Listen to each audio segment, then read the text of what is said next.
Hai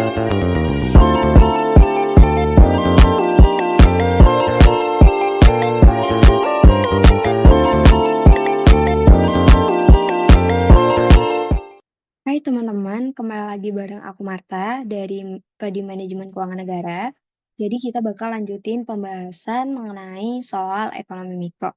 Hari ini kita bakal bahas soal UTS tahun 2023 bagian pilihan gandanya. Simak yuk. Oke, soal pertama. Berikut ini yang merupakan bentuk pernyataan normatif adalah, nah jadi dalam ekonomi itu ada dua jenis pernyataan. Ada normatif dan juga positif. Nah, jadi untuk pernyataan normatif ini menyatakan apa yang seharusnya. Sedangkan positif ini, apa yang telah terjadi ini sesuai dengan fakta. Masyarakat akan menghadapi trade-off antara inflasi dan pengangguran. Sebenarnya ini samar-samar, namun di sini itu dapat kita katakan dia merupakan pernyataan positif. Karena dalam jangka pendek itu memang terjadi trade-off antara inflasi dan pengangguran yang dijelaskan melalui kurva Phillips. Yang kedua, tarif pajak yang rendah akan mendorong orang untuk bekerja lebih dan menabung. Ini juga termasuk pernyataan positif. 3, pengangguran lebih berbahaya daripada inflasi. Ini masuk ke normatif. Ini cenderung lebih ke opini. Kemudian 4, upah minimum regional harus dinaikkan sebesar 6%.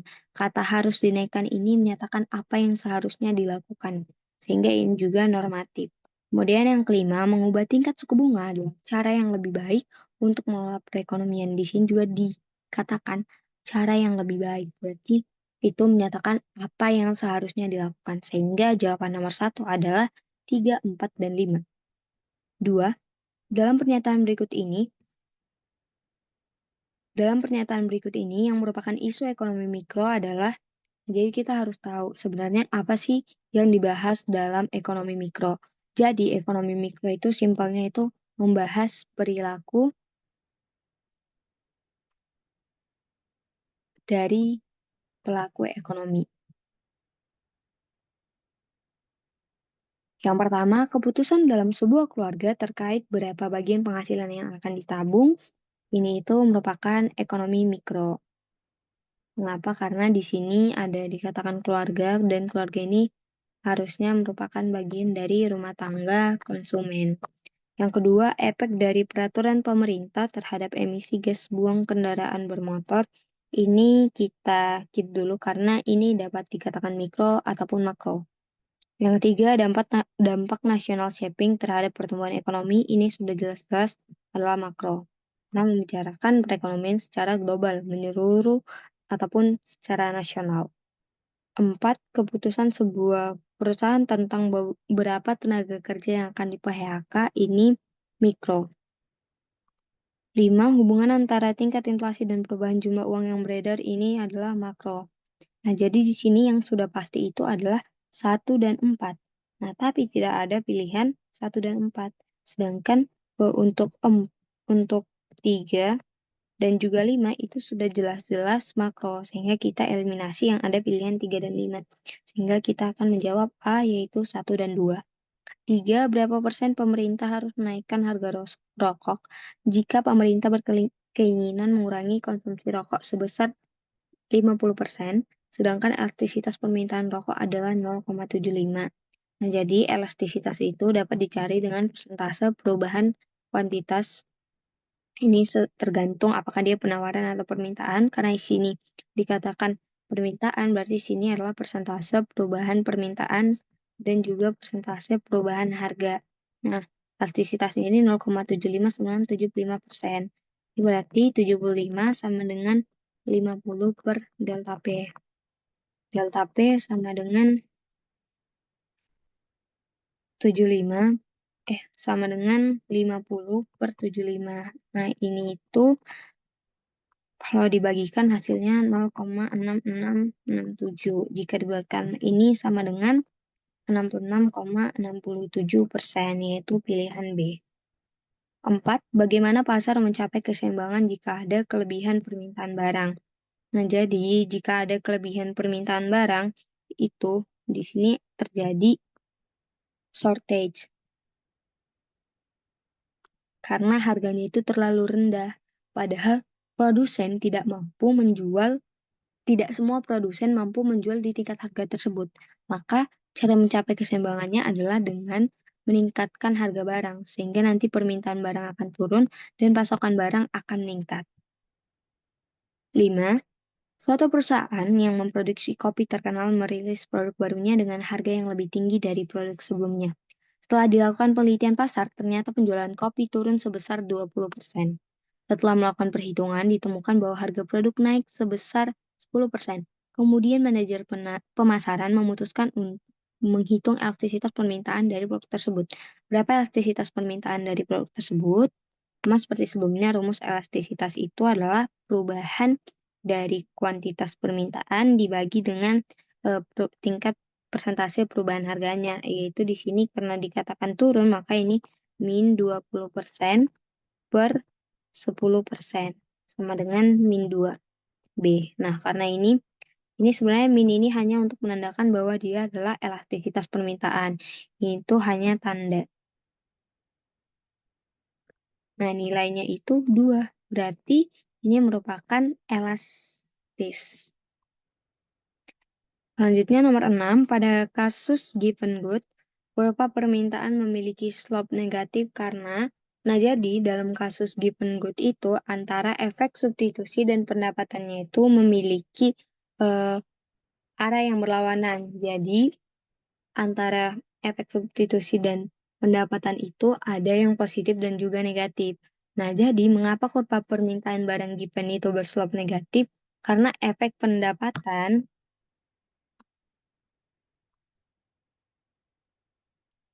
lebih besar dari efek substitusi, yang mana efek pendapatan ini bernilai negatif. Sehingga jawaban yang benar adalah D. 7. Kenaikan harga suatu barang menyebabkan turunnya jumlah barang yang diminta. Hal ini disebabkan oleh di sini kenaikan harga suatu barang dalam jumlah barang yang diminta berkurang. Jadi ini tuh merupakan efek substitusi. Jadi kita langsung eliminasi yang ada efek pendapatan. Nah, selanjutnya kalau misalnya jawaban A, efek substitusi, penurunan konsumsi yang disebabkan oleh konsumen meningkatkan kepuasan. Ini salah. Yang tepat adalah C. Efek substitusi penurunan konsumsi yang disebabkan oleh konsumen mempertahankan tingkat kepuasan yang sama. Nah, misalnya kan dalam kurva tersebut ada merupakan kombinasi antara dua barang, konsumsi antar dua barang. Nah, ketika harga suatu barang mengalami kenaikan, maka untuk mempertahankan kepuasannya yang sama, dia itu harus mengurangi konsumsi dari barang yang mengalami peningkatan harga tersebut. 8. Jungkook memiliki utilitas atas dua barang merchandise dan juga sepatu. Di sini KAI pendapatannya adalah 240 dengan harga merchandise dan sepatu itu masing-masing 3 juta. Nah, jadi persamaan garis anggaran itu sama dengan I ataupun income, harga barang pertama dikali kuantitas barang pertama ditambah harga barang kedua dikali kuantitas barang kedua. Di sini income-nya adalah 240 juta.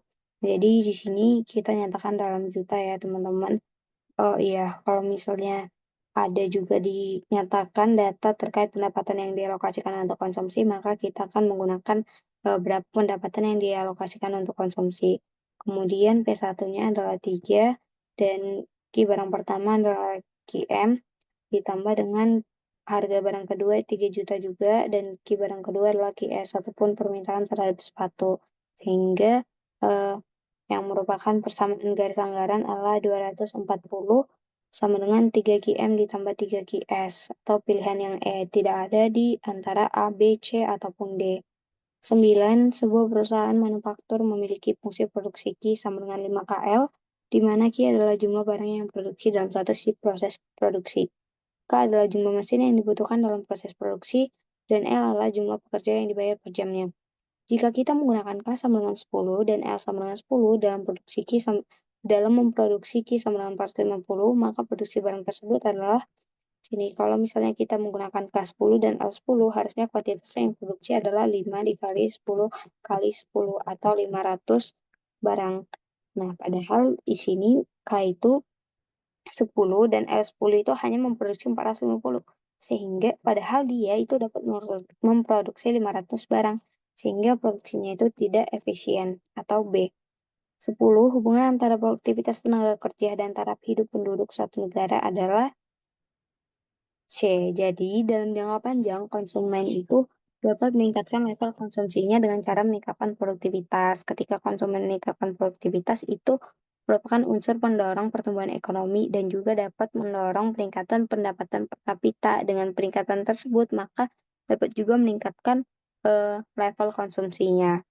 11. Tomoro kopi memiliki fungsi produksi Q sama dengan 5 KL, di mana Q adalah jumlah cangkir kopi yang dihasilkan per jam.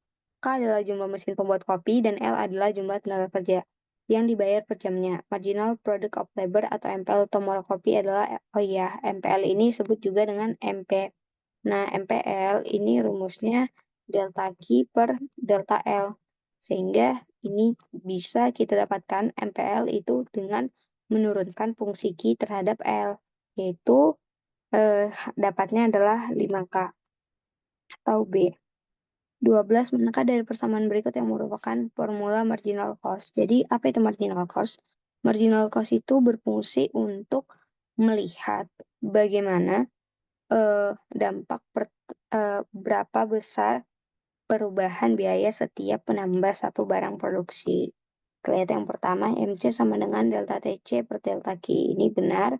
Yang kedua, MC sama dengan total variable cost per Q. Ini salah karena ini merupakan rumus dari APC atau average variable cost. Yang tiga, MC sama dengan delta PC per Q. Ini salah. Yang keempat, MC sama dengan TC per Q. Ini merupakan fungsi AC atau average cost. Sehingga jawaban yang benar adalah C, yaitu hanya pernyataan yang pertama, yakni MC sama dengan delta TC per delta Q. 13. Diketahui perusahaan memiliki fungsi produksi Q sama dengan K pangkat 0,5, L pangkat 0,5, dan fungsi BIC sama dengan 0,5K ditambah 0,25 L. Berapa nilai marginal rate of technical substitution atau MRTS ketika perusahaan berada dalam kondisi paling efisien? Nah, kondisi paling efisien itu adalah MRTS sama dengan W per R. Nah, jadi MRTS rumusnya apa? MRTS sama dengan MPL per MPK. Rumus MPL adalah delta Q per delta L. Sehingga ini kita dapatkan 0,5 K pangkat 0,5 per L pangkat 0,5. Dan MPK ini sama dengan delta Q per delta L, yaitu 0,5 L pangkat 0,5. Oh iya, maaf, MPK ini didapatkan dengan delta Q per delta K. Maka hasilnya adalah 0,5 L pangkat 0,5 per K pangkat 0,5. Nah, kita masukkan ke persamaan ini. Berarti 0,5 K pangkat 0,5 per L pangkat 0,5 dikali dengan K pangkat 0,5 per 0,5 L pangkat 0,5 sama dengan W-nya adalah 0,25 dan R-nya sama dengan 0,5. Kita dapat dari fungsi biaya atau fungsi C. Jadi C itu merupakan R dikalikan dengan K ditambah W dikalikan dengan L. Nah, kita dapat R-nya itu 0,5 dan W-nya itu sama dengan 0,25. Jadinya ini 0,5 kali K pangkat 0,5 dikali K pangkat 0,5. Nah, karena basisnya sama, maka pangkatnya kita jumlahkan. Berarti 0,5 pangkat K pangkat 1 per ini sama aja seperti yang di atas, berarti ini juga hasilnya 0,5 L pangkat 1. Ini bisa kita coret 0,5, dan ini juga dapat kita sederhanakan menjadi 1/2. Berarti di sini K per L sama dengan 1/2. K sama dengan 1/2 L, atau L sama dengan 2K. Ditanya di sini adalah MRTS. Nah, tadi MRTS itu yang kita dapatkan adalah K per L. Nah, K per L-nya itu 1/2. 1/2 ini sama dengan 0,5 atau A. 14 ditanya fungsi biaya marginal. Jika diketahui fungsi biaya totalnya itu adalah 2,5 Q kuadrat dikurang 20 Q tambah 100. Nah, jadi untuk fungsi biaya marginal itu sama dengan turunan pertama dari total cost atau biaya total. Nah, turunan pertama dari sini adalah 2 dikali 2,5 Q pangkat 2 kurang 1 dikurang 20 kali Q pangkat 1 kurang 1. Sama dengan 5 Q dikurang 20. C aksennya adalah B. 15 jika diketahui Q sama dengan 6, tentukan nilai MC. Nah, kita sudah tahu persamaan MC sama dengan 5 Q dikurang 20. Kita tinggal substitusi Q dengan 6, berarti 5 kali 6 dikurang 20 sama dengan 30 kurang 20 sama dengan 10 atau B. 16. Pasar persaingan sempurna memiliki semua karakteristik berikut kecuali A. Setiap penjual menawarkan untuk menjual sebagian kecil dari total jumlah barang yang transaksikan. Benar, karena di sini ada banyak penjual. Yang B, ada sedikit penjual, ini salah, sehingga jawabannya adalah B. Karena dalam pasar persaingan sempurna itu terdapat banyak penjual dan juga pembeli.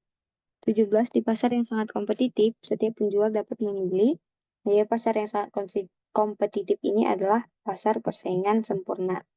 Kalau misalnya harga saja ini salah, karena di pasar kompetitif tersebut, eh, produsen ataupun konsumen itu tidak berperan sebagai price maker, tapi mereka sebagai price taker, karena harga ditentukan oleh dinamika dalam pasar, sehingga harga itu tidak dapat dipengaruhi oleh penjualnya. Berarti A salah, C juga salah karena ada dikatakan unsur harga, begitu juga dengan D, sehingga jawaban yang tepat adalah kuantitas saja.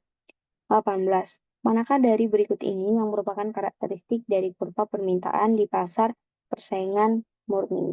Nah, jadi kurva permintaan di pasar persaingan sempurna itu berbentuk horizontal. Seperti ini. P sama dengan D sama dengan HR sama dengan MR. Yang A, harga dan pendapatan marginal sama di semua tingkat output.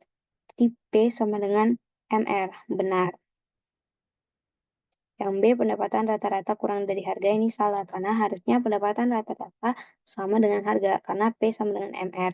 C, koefisien elastisitasnya adalah 1 pada semua tingkat output. Salah. Di sini itu jelas-jelas ini berbentuk horizontal. Berarti elastisitasnya adalah tak hingga.